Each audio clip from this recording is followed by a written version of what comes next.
Colossenses 4, versículo 2 a 6, o tema de hoje é vivendo a missão, tornando-se uma igreja missional. Se você não compreende, eu não vou falar sobre o significado de missional, eu já falei aqui algumas vezes aqui na igreja sobre isso, mas o ponto é esse aí, ó, essa primeira frase, vivendo a missão, certo? O que é que acontece? Existe uma missão que Deus nos deu, certo? Que está lá nas páginas dos evangelhos, que a gente chama de a grande comissão. Mas também nós podemos compreender como essa missão não só a proclamação, a pregação do evangelho, mas a vivência desse evangelho no dia a dia, no cotidiano. Ok? Mas vamos ler aqui Colossenses 4, versículo 2 a 6, que diz assim: perseverai na oração, vigiando com ações de graças. Suplicai ao mesmo tempo também por nós, para que Deus nos abra porta à palavra, a fim de falarmos do mistério de Cristo, pelo qual também estou algemado, para que eu manifeste como devo fazer. Portai-vos com sabedoria para com os que são de fora. Aproveitai as oportunidades. A vossa palavra seja sempre agradável, temperada com sal, para saberdes como deveis responder a cada um. Amém. Deus nos abençoa, Pai, para que nós possamos compreender as maravilhas da Tua palavra. Nós te pedimos em nome de Jesus. Amém. Então, vivendo a missão, tornando-se missional. O que é uma igreja missional? Eu vou trazer aqui um conceito que foi trazido pelo autor Ed Stetzer, que diz assim: uma igreja missional é aquela que compreendeu que deve fazer missão inserida onde ela está. Quando a gente fala de missionário, igreja missionária, o que é uma igreja missionária? Geralmente, o termo se refere ao envio de missionários, à contribuição com missionários, a orar por missionários, ou até mesmo a evangelismo em outros locais. Mas quando a gente fala de missionalidade, igreja missional, ou um crente missional, estamos falando, nos referindo a uma pessoa executar a missão de Deus, exercer a missão de Deus, aonde ela está. Por exemplo, você trabalha numa loja, Deus te colocou lá para quê? Para trabalhar, não é isso? Correto? Não é um trabalho voluntário, não é isso? Mas Deus te colocou lá para trabalhar, mas também para quê? Para proclamar o evangelho em palavras e ações. É isso que a gente fala de missionalidade. Para onde eu vou, eu estou em missão. Certo? Clica aí, Natan. O outro autor diz que tudo que a igreja deve ser e fazer é missão. Tudo que nós fazemos tem a ver com a missão. Qual foi a missão que Deus nos deu? Fazer discípulo de todas as nações, pregar o evangelho a toda criatura. Então, tudo que nós fazemos tem a ver com essa missão. Isso é interessante porque, assim, a gente tem ministérios na igreja, né? Reunião de mulheres, da SAFEP, sociedade masculina, reuniões de oração, EBD. Nós temos algumas programações. Tem igrejas que têm muitas programações, né? Todo dia. Mas se as programações não está ligada à missão principal que nós temos, nós estamos falhando como igreja. A nossa missão é fazer discípulos de todas as nações. Certo? Então tudo que a igreja faz tem que ter a ver com essa missão principal. Isso é ser uma igreja missional. A igreja missional é uma igreja local em que seus líderes, seus membros se entendem como o povo de Deus que estão em missão no mundo. A igreja ela pode fazer muitas coisas, mas o centro de tudo tem que ter a ver com o testemunho do evangelho, pois a nossa missão é fazer discípulos de todas as nações. Uma igreja missional entende que a sua missão é comunicar e viver o evangelho. Nós comunicamos o evangelho através das palavras, mas também através das nossas ações. Clica aí, Natan. O estilo de vida missional tem a ver com pessoas comuns, fazendo coisas comuns, com intencionalidade evangélica. Quem escreveu isso foi Tim Chester. Ou seja, em tudo aquilo que nós fazemos na vida comum, trabalhar, negociar, fazer um favor, visitar alguém, conversar, assistir um jogo, jogar um jogo de futebol, uma partida, um racha. Tudo que nós fazemos, essas coisas comuns que as pessoas fazem, nós fazemos com o evangelho em vista. Eu estou em missão. Estou em missão. Para onde eu vou? Então imagine que nós temos um irmão aqui que é cabeleireiro ou barbeiro, né? Não besouro, mas é barbeiro. Ou motorista ruim, né? Barbeiro. Então, esse irmão, ele tem um propósito na sua barbearia. Certo? O propósito final ali é testemunhar do Senhor Jesus. Eu não estou dizendo que ele vai passar o tempo todo ali. Olha, você conhece Jesus?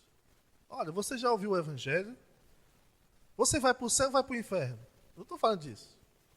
Eu estou falando de ele ser, aonde ele está, ele ter a ciência de que ele está em missão. E que ele tem que comunicar com suas ações, ou com suas palavras, o Evangelho. Então, aonde eu vou, o que é que eu tenho que ter em vista? Eu estou em missão. Certo? Eu estou em missão. Não tinha um missionário que ele sabia disso. Eu estou em missão. Só que aí é outra história, né? O missionário conta que quando a gente sabe que está em missão, a gente sabe que a gente não é deste mundo, né? Aí o missionário foi assaltado, levaram a moto dele, ele disse, pode levar, eu não sou deste mundo. Aí o bandido saiu correndo com medo, né? Que ele disse isso, eu não sou deste mundo. Eu só quero um ET. Mas a gente entende, como cristãos, que nós estamos em missão no mundo. Estamos aqui para um propósito. Fazer conhecidos os feitos de Deus. Tornar conhecido o Evangelho do Senhor Jesus. Uma igreja missional diz respeito a uma igreja mais presente na vida das pessoas, da comunidade, e interessada em viver a missão que Deus confiou. Eu vou falar sobre isso em outros momentos, talvez, mas essa semana eu estava conversando com alguns pastores, semana passada, né? E um pastor ficou chocado ao saber que tem igrejas que os irmãos chamam a vizinhança para assistir um jogo de futebol, né? Na igreja.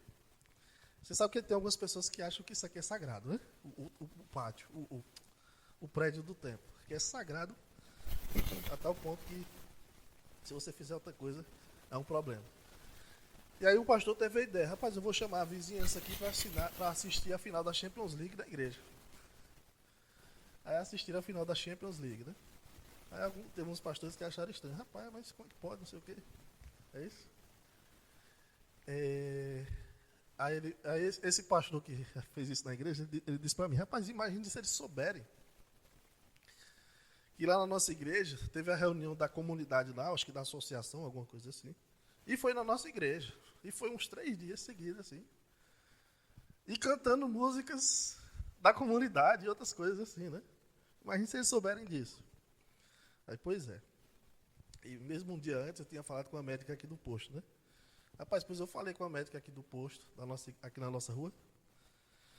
Eu disse, olha, a nossa igreja, a senhora sabe, fica ali. Então, se o posto de saúde aqui precisar de alguma, de repente, realizar alguma palestra, alguma campanha, precisar de um espaço maior para realizar alguma coisa que envolve saúde, as portas da igreja aqui estão à disposição. Só combinar com a gente que a gente marca com vocês aí. Aí a médica disse, ótimo, boa. Tem um Novembro Azul, né? Tem não sei o que, ela falou lá. Pois é. Aí eu nem falei isso com o pastor para não dizer que eu estou inventando moda aqui na igreja. Mas o ponto é o seguinte, a igreja, ela precisa se fazer presente na comunidade local, onde ela está inserida. Né? Não só através da pregação, porque muitas vezes a gente evangeliza pessoas, comunica o evangelho, mas não temos nenhum tipo de relação com essas pessoas. Muito mais facilmente vamos ter mais proximidade com as pessoas, Aliás, vamos ter mais facilidade de comunicar o evangelho às pessoas se nós nos aproximarmos delas. Então a igreja missional é uma igreja que se faz presente na vida das pessoas, da comunidade, e interessada em viver a missão que Deus confiou. Diz sobre a nossa postura no mundo, de maneira que o testemunho de Cristo seja manifesto às pessoas. Então, dessa maneira, o apóstolo Paulo, eu acredito, nessa passagem aqui, ele nos mostra 3 marcas de uma igreja missional. 3 marcas de uma igreja missional, que são a oração diligente, sabedoria no agir e comunicação agradável. Esse é o nosso esboço. Se você quiser anotar logo ou anotar durante, vai dar certo. Esse é o nosso esboço. 3 marcas de uma igreja missional: uma oração diligente ou perseverante, sabedoria no agir e comunicação agradável. Qual o foco nisso? O foco é a vida em sociedade, que as pessoas vejam Cristo através de nossas palavras e ações. Veja que Paulo está falando aqui no capítulo 3 sobre a nossa nova vida em Cristo. Em Cristo nós temos um novo estilo de vida. Na igreja, nós temos uma nova família em Cristo, a igreja. E na igreja nossas comunicações são diferentes, não como antes. A gente não fala palavrão. A gente fala palavrão? Talvez você conheça algum que fale. Isso é um problema. Mas crente não fala palavrão. Crente fala grosso. Você conhece alguém que fala grosso. Um crente. Mas crente não deve falar grosso com as pessoas. Tem que ser grosseiro, ser bruto. Né? Ele tem que ser manso. Tem que perdoar uns aos outros. E Paulo vai falando sobre isso. Paulo também vai falando sobre como a nova vida em Cristo impacta nos nossos relacionamentos na família. E agora, no final do capítulo 3 e no versículo 1 do capítulo 4, ele fala como a nova vida impacta o nosso trabalho. A gente falou sobre isso no último sermão. Né? As relações dos empregados com seus patrões. E agora ele vai falar na vida na sociedade, como nós vamos agir no mundo. Nós precisamos viver a partir da missão que nós temos de anunciar Cristo a todas as pessoas. Isso requer de nós oração diligente, sabedoria no agir e comunicação agradável. Então, primeira marca, oração diligente. Vou clicar aí, não? A oração é a expressão mais importante da nova vida. Como tal, é o meio de se obter para nós mesmos e para os outros a satisfação das necessidades, tanto físicas quanto espirituais. É também uma arma divinamente designada contra os ataques sinistros do diabo e de seus anjos. O veículo de confissão de pecados e o instrumento por meio do qual a alma agradecida oferece sua adoração espontânea diante do trono das alturas. Isso foi dito por William Hendrickson. E Paulo nos diz aqui, perseverem na oração, versículo 2, vigiando com ações de graças. Suplicai ao mesmo tempo também por nós, para que Deus nos abra porta à palavra, a fim de falarmos do mistério de Cristo, pelo qual também estou algemado, para que eu manifeste como devo fazer. A primeira coisa que Paulo diz é que a nossa oração deve ser perseverante. Oração perseverante. Se a Bíblia, a palavra de Deus, é o meio, ou, como ele diz no versículo 16 do capítulo anterior, a palavra de Cristo é o meio pelo qual Deus fala conosco, né? Ou Cristo fala conosco, a oração é o meio pelo qual nós falamos com Deus. Seja uma oração cantada ou falada, conversada, né? Paulo diz que nós devemos perseverar na oração, e essa ordem é bem comum no Novo Testamento. Jesus contou uma parábola, lá em Lucas, tem a referência aí, né? Lucas 18:1. Jesus contou uma parábola sobre o dever de orar sempre e nunca... Vocês lembram disso? Orar sempre e nunca esmorecer. A parábola que fala sobre insistir. Né? E ore até você pensar em desistir. Continue. Os discípulos, após a partida de Jesus aos céus, os discípulos estavam perseverando ali em Atos 1 e 14, os discípulos estavam perseverando em oração. Jesus subiu aos céus e disse, olha, fiquem aqui em Jerusalém e eu vou enviar o Espírito Santo. O que é que os discípulos estavam fazendo? Orando em Jerusalém, perseverando em oração. Em Atos 2,42, tem aí essa referência também, uma das marcas da igreja era o quê? Perseveravam na oração. O próprio apóstolo Paulo também falou em Romanos 12, que nós devemos perseverar na oração. Então, essa ênfase de perseverar na oração, meus irmãos, é porque nós temos uma tendência de desistir de orar quando as coisas não acontecem.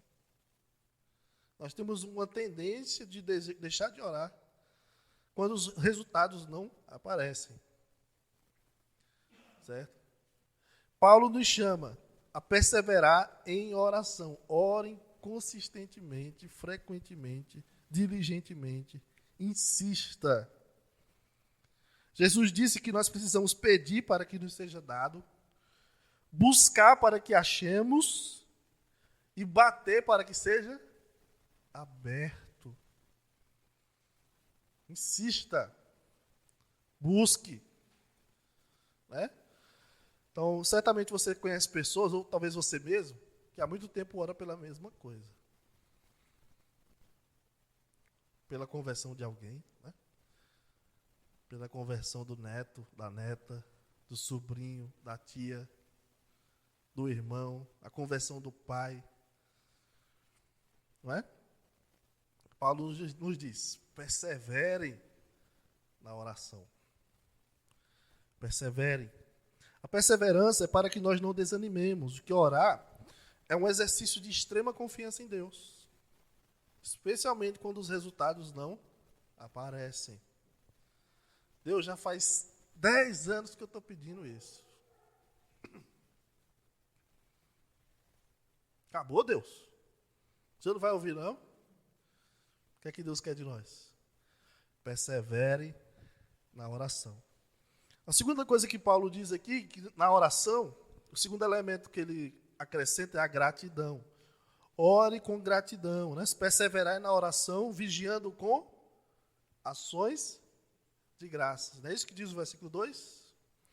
Paulo diz que nós devemos vigiar com ações de graças. Outra versão vai dizer, velando nela com ações de graças.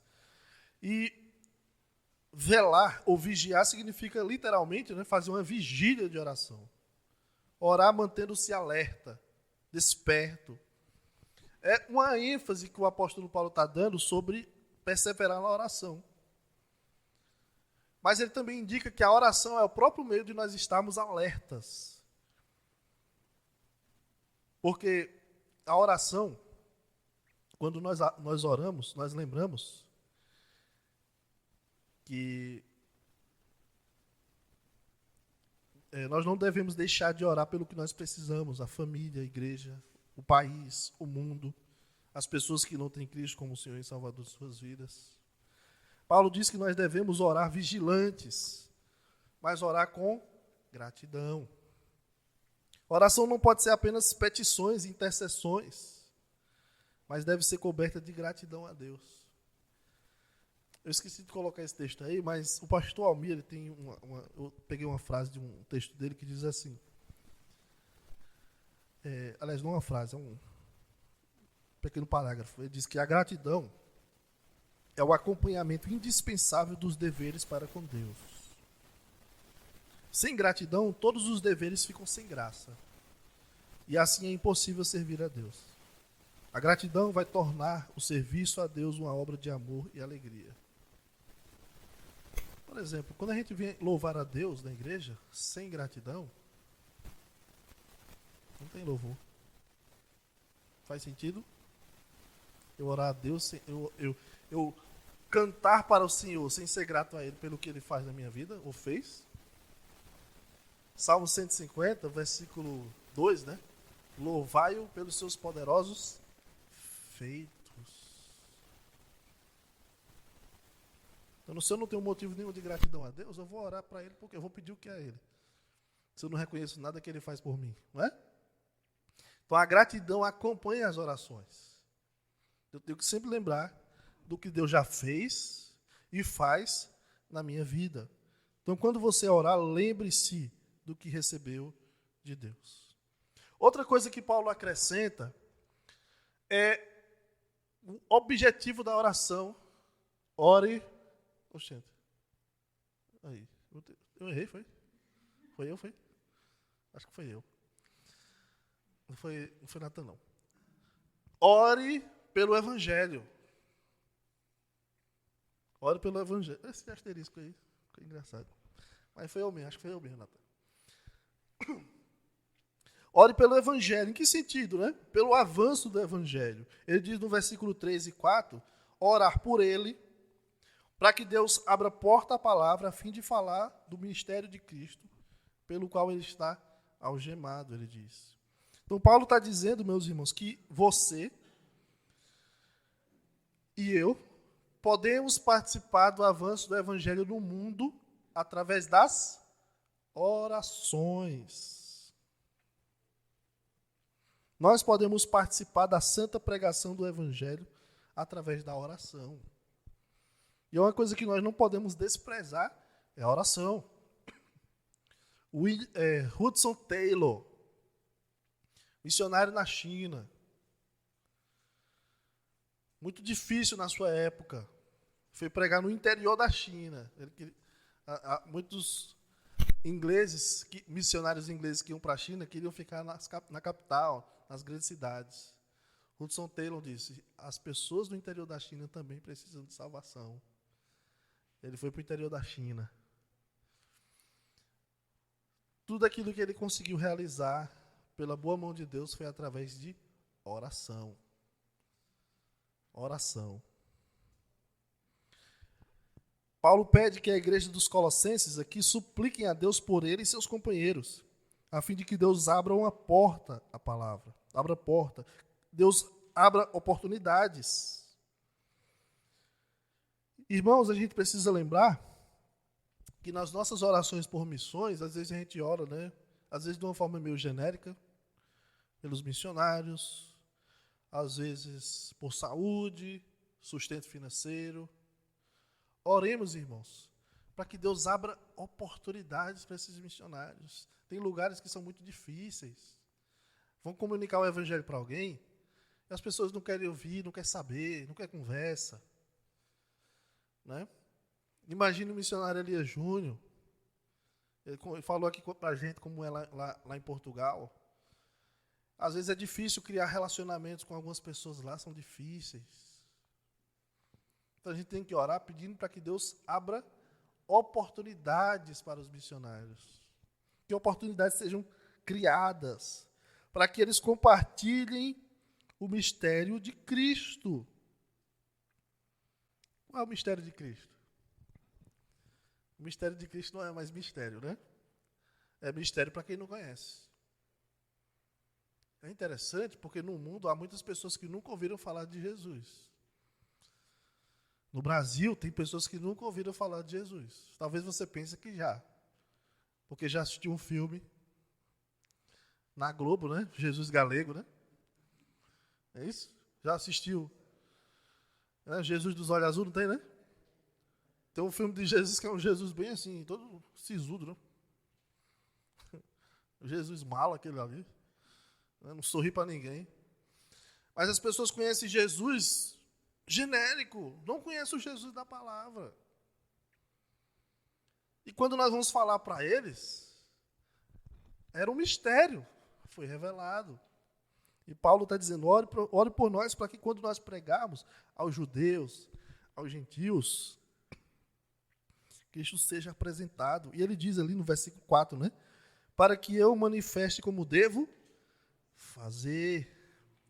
Então, quando a gente ora pelo avanço do evangelho no mundo, a gente ora por oportunidades que sejam criadas para a pregação do evangelho, mas também ora para que o evangelho seja apresentado de um modo claro né? E correto. Apresenta o Jesus das Escrituras, que veio a esse mundo para resgatar a cada um de nós, ovelhas perdidas por causa dos nossos pecados. Que veio para morrer na cruz, que morreu, que foi sepultado, ressuscitou ao terceiro dia, para que todo aquele que nele crê não pereça, mas tenha a vida eterna. Jesus diz, eu vim para que tenham vida e vida em abundância. Tem muita gente morrendo. E o nosso dever é orar para que Cristo seja conhecido por essas pessoas.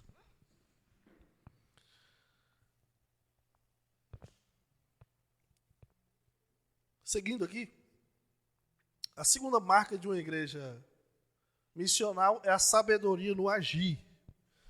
O apóstolo Paulo fala disso no versículo 5. Portai-vos com sabedoria para com os que estão de fora.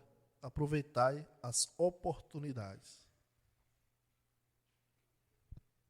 Enquanto nós oramos pelo o avanço do evangelho em outros lugares, o que é que nós cristãos fazemos aonde nós estamos? Enquanto nós oramos pelos missionários que estão em Portugal, em Cubati, ou em outro bairro, ou lá em Sousa, ou seja lá onde for, o que é que a gente faz aqui? Nós vivemos numa missão. Lembra que eu falei no início? Nós estamos em missão. Nós somos chamados a pregar, como todos nós sabemos. Mas Paulo fala aqui também sobre a importância do nosso testemunho. Nós devemos comunicar, as pessoas só vão crer no Senhor Jesus se nós pregarmos o Evangelho, correto? Mas o que abre portas para o Evangelho? Nosso testemunho. Ele diz no versículo 5, portai-vos com sabedoria para com os que são de fora, os incrédulos. Clica aí, Natan. Paulo nos chama para a sabedoria em nossos tratos com aqueles que estão fora da igreja. Viver examinando cuidadosamente a nós mesmos, a fim de não sermos causa de tropeço ou deturpação no caminho dos outros. Né?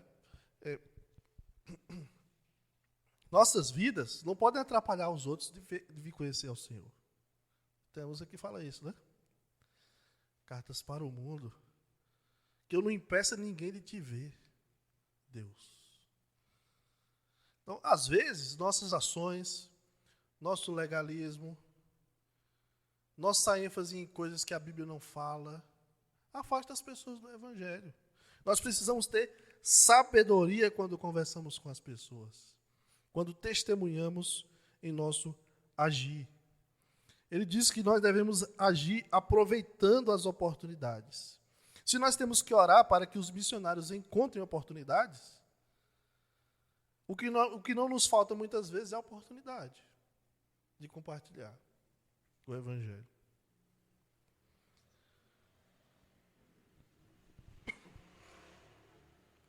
Então nós devemos aproveitar para agir com sabedoria diante das pessoas, ou seja, ter um comportamento condizente com aquilo que nós somos em Cristo Jesus. Nós precisamos investir nossas vidas em ocupações, atividades que serão úteis para o nosso testemunho com o próximo.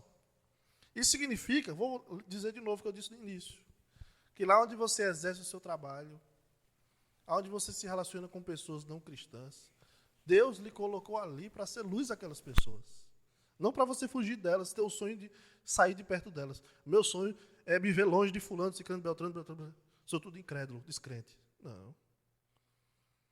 Deus lhe colocou lá para ser luz da vida daquelas pessoas. Não é? Para que você haja com sabedoria aonde você está. Se você trabalha vendendo, vender bem, atender bem aquelas pessoas. Não é?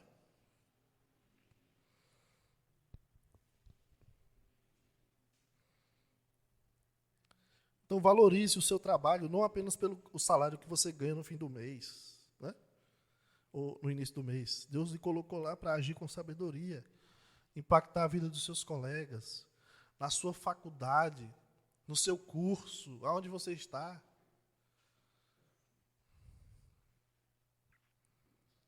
Suas atitudes para com seus estudos, o seu jeito de lidar com seus colegas. Você tem que ser um testemunho vivo de Cristo. O modo como você reage a quem te faz mal, né? Tem crentes que são conhecidos como vingativo, bravo, ou brabo, né? Tem crentes que são conhecidos assim, por várias coisas ruins. E não deveria ser.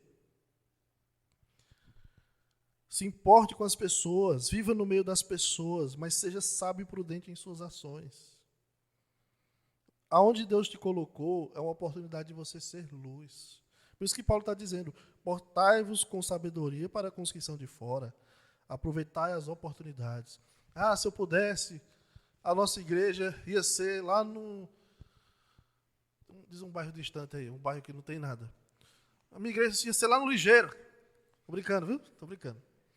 Se eu pudesse, minha igreja ia ser lá não sei aonde, onde não tem ninguém. Para viver longe desse mundo. Eu ia viver na casa do Senhor. Porque na casa do Senhor não existe Satanás, né? Mas, irmãos, veja que algumas pessoas, muitas igrejas, muitos crentes, quando pensam em santidade, eles pensam nisso, né? A igreja construída numa montanha, sem acesso a nenhum que não é cristão, né? Isso? Para não ter pecado. Como se crente não fosse pecador. A gente precisa viver no meio das pessoas, mesmo, para ser luz para elas. Deus nos colocou no mundo como luzeiros. E nós devemos aproveitar com sabedoria as oportunidades. E terceira marca de uma igreja missional é a comunicação agradável. Veja que no capítulo 3, Paulo disse, nos versículos, deixa eu ver, versículo 8 e versículo 9, do capítulo 3, Paulo fala que os irmãos devem despojar-se de certos linguajares. Certo? Não devem dar lugar à ira, indignação, maldade, maledicência, linguagem obscena, mentir. Por quê? Eles se despiram do velho homem e se revestiram do novo homem que é segundo Cristo. Cristo não é assim. Então nós queremos ser como Jesus. Certo? E para ser como Jesus, a gente precisa ter uma comunicação agradável diante dos incrédulos, daqueles que não têm Cristo como o Senhor e Salvador de suas vidas. As nossas ações são importantes, mas nós devemos testemunhar também, tendo cuidado com a forma como nós nos comunicamos com as pessoas. Paulo diz 3 coisas aqui, que as nossas palavras têm que ser agradáveis, temperada com sal, e tem que demonstrar sabedoria, quer dizer, para que você saiba responder a cada um. Sabedoria na comunicação. Então, Paulo fala de palavras agradáveis, sempre agradável, que também poderia ser traduzido como sempre gracioso. E quando Paulo escreve para os Efésios, que é um texto paralelo a esse, Paulo diz que as nossas palavras devem transmitir graça aos que ouvem. Transmitir graça. E é isso que Paulo tem em vista aqui. A maneira como nós falamos com as pessoas diz muito sobre nós, sobre quem nós somos. Ser grosseiro, ignorante, respondão, imoral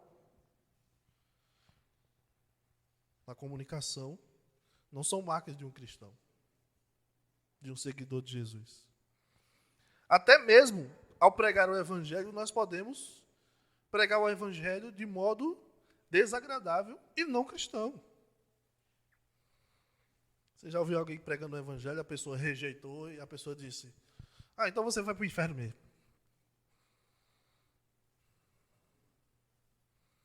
Isso não é algo que nenhum de nós deve desejar para o outro, que vá para o inferno. Ah, já que você não quer receber Jesus, então você vai para o inferno, é bom mesmo. Lá no inferno você vai ver a verdade. Jamais. Eu não quero isso para ninguém. Fala.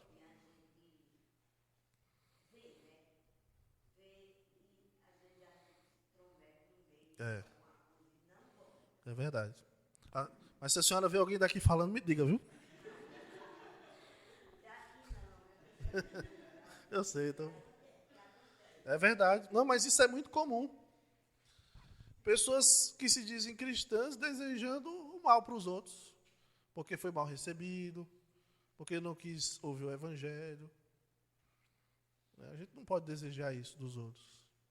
A gente deve pregar o evangelho sempre com a preocupação de que aquela pessoa, que o coração daquela pessoa se renda a Jesus. Né? Quando a gente prega, quando a gente evangeliza alguém, a gente tem que sempre lembrar de pedir a Deus que as nossas palavras vá até o coração daquela pessoa. Nós precisamos comunicar o coração daquela pessoa. Por isso que a gente não prega de qualquer jeito. Inclusive quando vai evangelizar. A gente fala com todo cuidado, com todo o desejo de que aquela pessoa entenda e se renda a Jesus.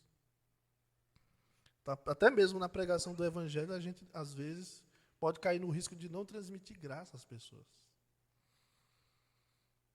Veja só, né? A gente usa palavras de graça, mas sem transmitir graça.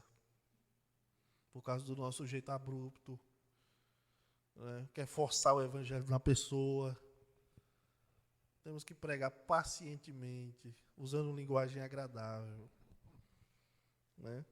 Não, mas o evangelho ele ofende, ele bate mesmo no coração da pessoa. Quem tem que ofender alguém é o evangelho, não nós. Né? Não, mas as pessoas estão mudando muitas coisas hoje em dia. A igreja está querendo ser agradável para com os de fora. O evangelho não é agradável, não. Para muitas pessoas. De fato, o evangelho pode não ser agradável para muitas pessoas. Mas nós temos que ser agradáveis na nossa linguagem. Se o evangelho for ofender alguém, que seja o evangelho, não nossas palavras. Não nossas ações. Né? Então eu lembro de conversar com uma vizinha. Ela disse, os evangélicos eles dizem que só eles aceitam Jesus, só eles vão para o céu.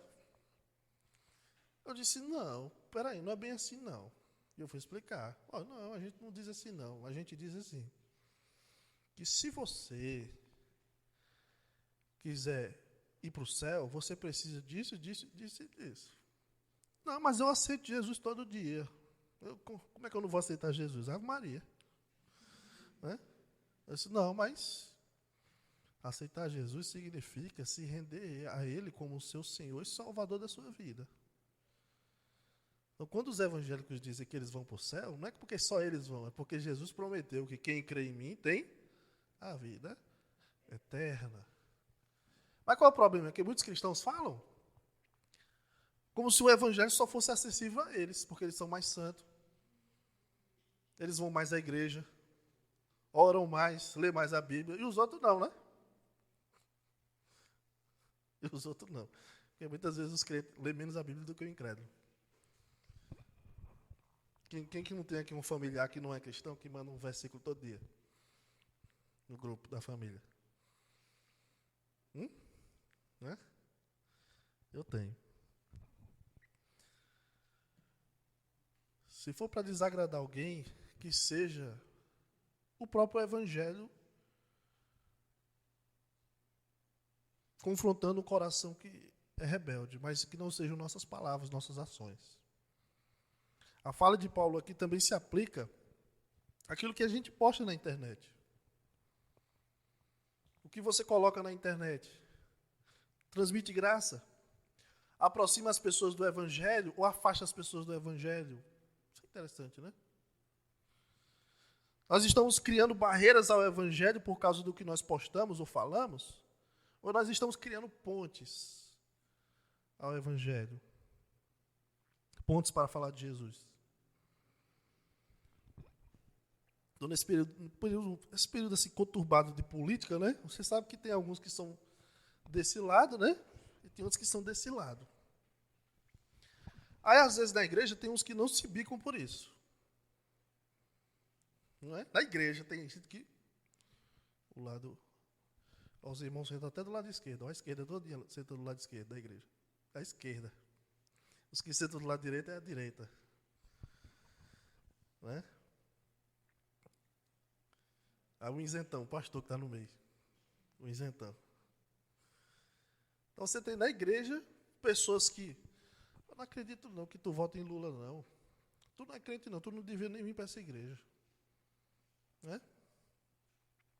Não acredito que tu... Aí tu é bolsonarista.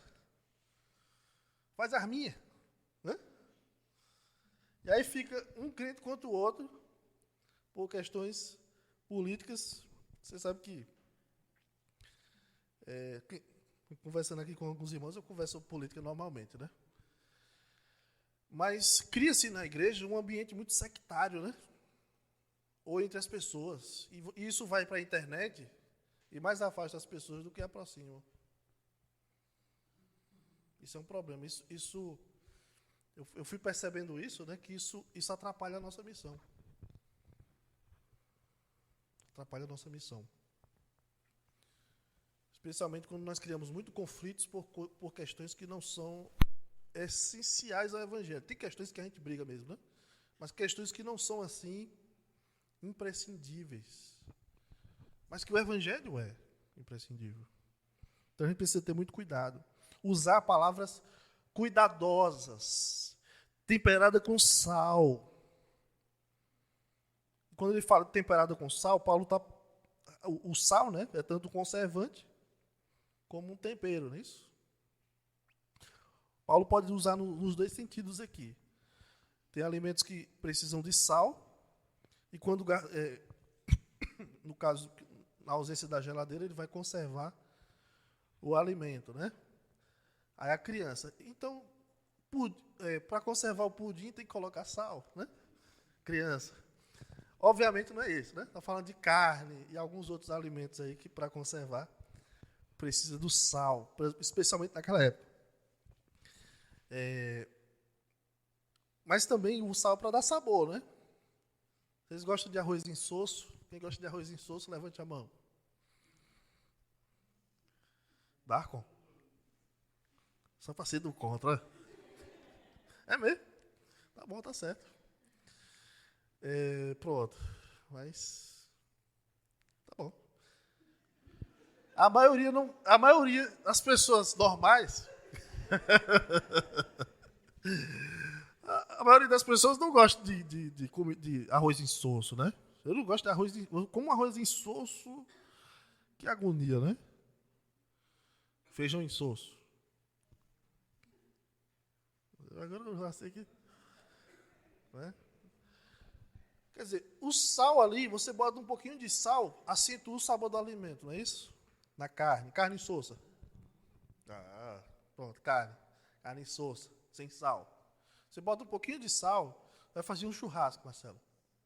Aí Marcelo vai, fazer um churrasco. Vou pegar aqui, ó, a boca. Vou fazer um churrasco.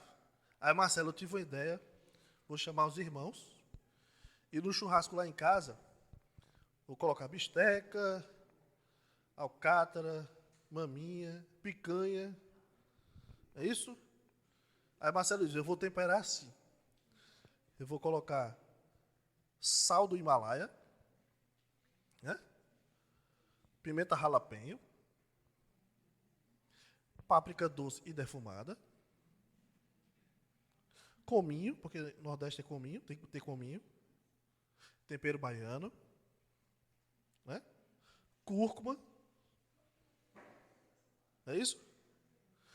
Vou colocar aqui manteiga da terra, para dar aquele, né? Aí enchendo de tempero. Fica bom? Fica.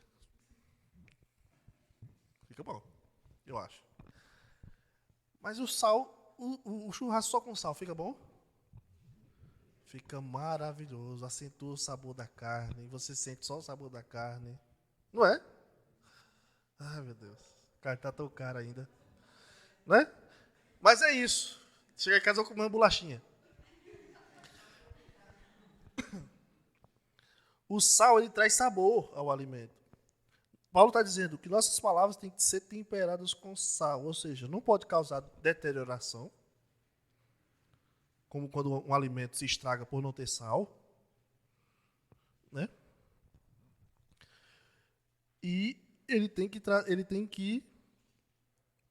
ser uma palavra que traz, vamos dizer assim, usando a expressão do alimento, tem que trazer sabor, tem que ser agradável aos outros. Nossas palavras têm que ser cuidadosamente preparadas diante dos outros. Tem que proporcionar o bem às pessoas. Devem transmitir o sabor de seguir a Jesus. O que é seguir a Jesus para nós? Como nos sentimos por seguir a Cristo? Como é para nós essa ideia de ser cristão, ter uma vida transformada? As pessoas que estão ao nosso redor precisam sentir isso só pela forma como nós nos comunicamos.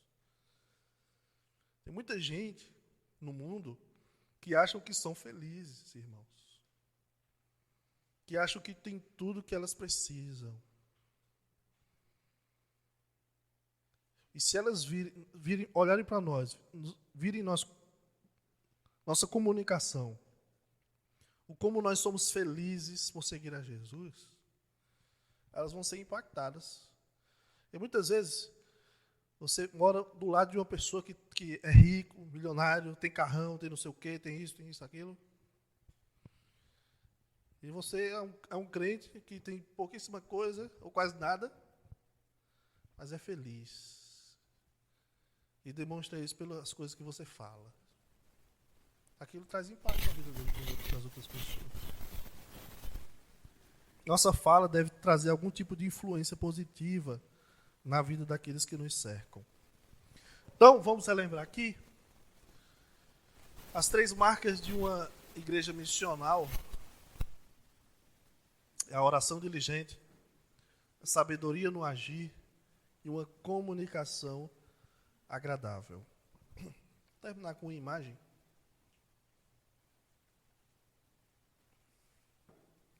Nessa imagem aí, vocês estão vendo Hudson Taylor. Está vendo ele?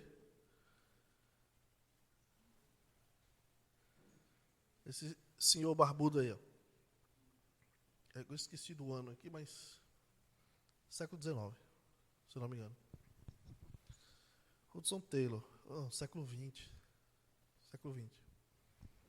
Ele foi missionário na China. Certo? Ele está vestindo igual um chinês. Isso trouxe um grande impacto para os missionários da sua época, né? Os missionários ingleses, que era inglês. Ele era um homem de muita oração. Então aqui a gente falou sobre perseverar na oração. Isso era uma coisa que ele era um homem de oração. Tem muitos relatos dele de sua vida de oração. Mas também ele era um homem muito sensível à cultura onde ele estava. Então, para comunicar o evangelho, ele teve a sabedoria de fazer o quê? Eu vou me vestir como eles. Me tornar como um deles. Para que o evangelho seja mais recebido, para que eu seja mais para que seja mais receptivo, né? As oportunidades sejam criadas para a proclamação do evangelho. E isso abriu muitas portas. Só o fato dele se vestir como eles. Ele se vestia como os ingleses se vestiam, de terno da época, né? Tudo aquela formalidade do lado de cá do planeta. Mas aquilo trazia um certo afastamento diante das pessoas. Uma coisa simples que ele fez, se vestiu igual os chineses, e aquilo abriu grandes portas na China, no interior da China. Devido ao ministério dele, ainda há cristãos hoje na China, né? Milhares e milhares de cristãos na China. graças a o agir de Deus através de missionários como Hudson Taylor. Uma coisa que a gente aprende, meus irmãos, é que nós não devemos ter medo de orar diligentemente pelo avanço do Evangelho. Não devemos ter medo de se aproximar de pessoas que são diferentes de nós, como Hudson Taylor. A gente vai se aproximar de pessoas que talvez sejam viciados, vai se aproximar de pessoas que pagaram penas na cadeia, vai se aproximar de pessoas, de mulheres, de homens que trabalham na noite, fazendo programas. São pessoas que a gente olha e não são como nós. Mas a gente não pode ter medo de se aproximar das pessoas e criar relações que possam facilitar a mensagem do Evangelho na vida daquelas pessoas. Com sabedoria, a sabedoria que vem do alto, né? A gente pode se aproximar dessas pessoas para que o Evangelho seja comunicado à vida delas. Porque nós vivemos em missão, né? Na igreja, um crente missional é aquele que sabe que está em missão. Eu vou jogar bola, eu sou o único cristão ali. Todas as minhas ações lá devem ser moldadas por essa perspectiva. Eu estou em missão. Então eu vou agir com sabedoria. Eu não vou xingar ninguém por causa de uma entrada.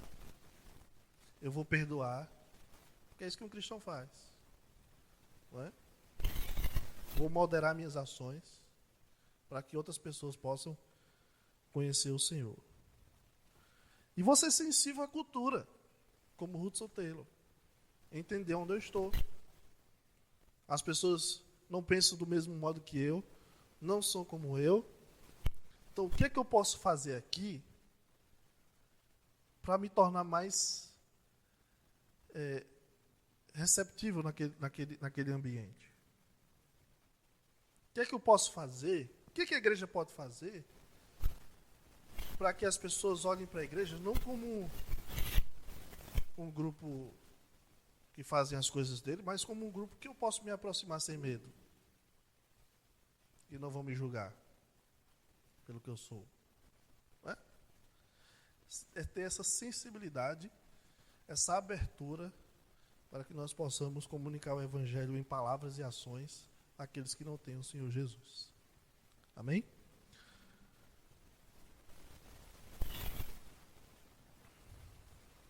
Senhor, muito obrigado, Pai, pela Tua palavra. Obrigado, Senhor, por nos lembrar dessas verdades importantes que nós precisamos guardar no nosso coração, mas principalmente, Senhor, vivê-las. Ajude, Deus, para que nós possamos, através de nossas vidas, impactar pessoas ao nosso redor. Possamos, Deus, testemunhar do Senhor através de nossa bondade, nossa mansidão, nossa paciência, a tolerância, o amor, aquelas marcas que são próprias do Senhor Jesus. Para que o mundo, Deus, possa entender que alguém maior do que nós mudou nossas vidas. E esse homem é Jesus. E eles venham, Deus, se render ao Senhor também. E o Senhor nos use. Em nome do Senhor Jesus nós oramos. Amém.